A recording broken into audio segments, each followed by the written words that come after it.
Today, we can simultaneously talk about the first reading from the Acts of the Apostles, as well as the Gospel, because they both directly deal with Jesus' ascension. And Jesus' ascension is that time where Jesus leaves his disciples, goes back to Dad, and for those of us who remain, we just got to carry on the best we can. Now, some people don't like the ascension. They think this is kind of a weird part of the Bible. Jesus is otherworldly here. He seems more divine than human. To that I say, nay, because I never get to say that word. Now, given the fact that Jesus did have to go, what he did next was very human, because he gave one last message to the disciples, and it was instructive. He gave them one last task. And frankly, we all do that. When we say goodbye, when we are leaving one another for a long period of time, our last message has a tendency to involve the other person. Okay? I will miss you. Be good for your mother. Watch out for that thing from before. And I can tell you the most memorable farewell conversation of my life. It was right before I went to Africa, because I was gone for 2 years, so it was a big deal. Well, my Uncle Daryl randomly bumped into me at work. And knowing that he probably wouldn't have a second chance to talk to me, he told me, Justin, I want you to remember that when you come home, things are going to be different. My uncle was in the military. He knew a thing or two about serving overseas. And he said, when you serve overseas for a long period of time, you change automatically. You're going to change in ways you can't even imagine right now. And those changes aren't going to go away when you come home. And you know what? He was mostly right. There were some ways I did not change, like the way I generally interact with other people. That's unchanged. I'm not a stranger in my parents' house when I go home or anything. And remarkably, my appearance is very much unchanged. In fact, my younger brother, as soon as I got back, the first thing he said to me is, Justin, you're the only person I know that can come back from Africa pale. The African desert for 2 years and you haven't tanned in the slightest. We had a laugh over that one. But there were ways that I did change. To this day, I have a great deal of trouble sleeping unless there's absolute silence, because it was so noisy over there at night. The donkeys alone will wake you up, and the chickens.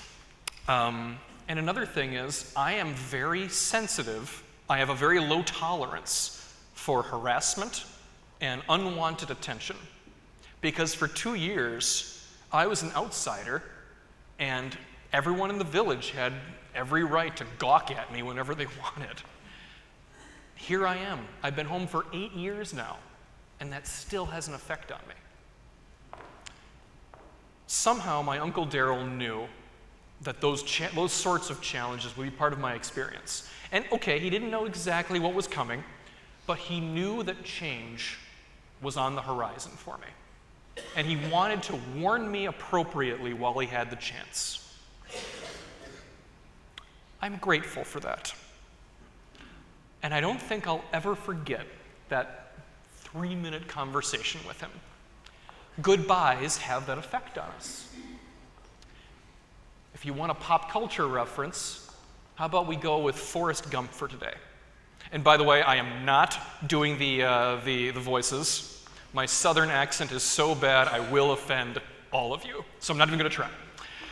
So for those of you that have seen the movie, Forrest ends up in the military, and they're going to send him to fight in Vietnam. And he tracks down Jenny to say goodbye to her. And when he finds her, she's annoyed because she thinks that he's pestering her like always. And so she has enough. She's about to get into a car with a stranger. By the way, don't do that. And she says to him, just go away, Forrest. Just stay away from me. And he says, okay, bye-bye, Jenny. They're sending me to Vietnam. It's this whole other country. She realizes the seriousness of the moment. She goes back, she takes his hand and says, Forrest, I want you to promise me something. If you're ever in trouble, don't try to be brave. Just run away. Just run away.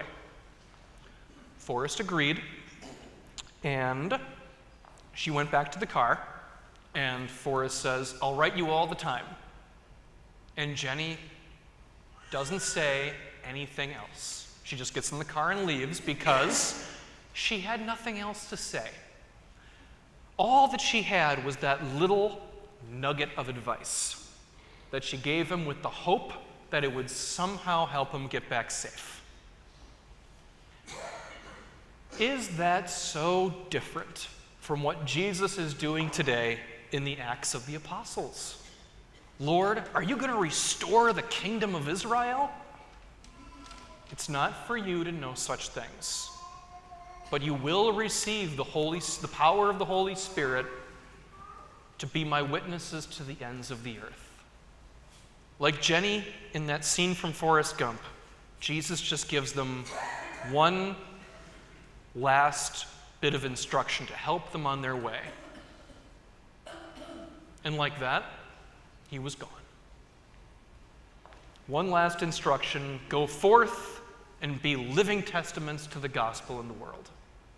One last piece of instruction, it's his one last answer to his disciples to that question that we're all asking God over and over again in life. Oh Lord, what are we supposed to do now? Go forth, proclaim the gospel, and be good.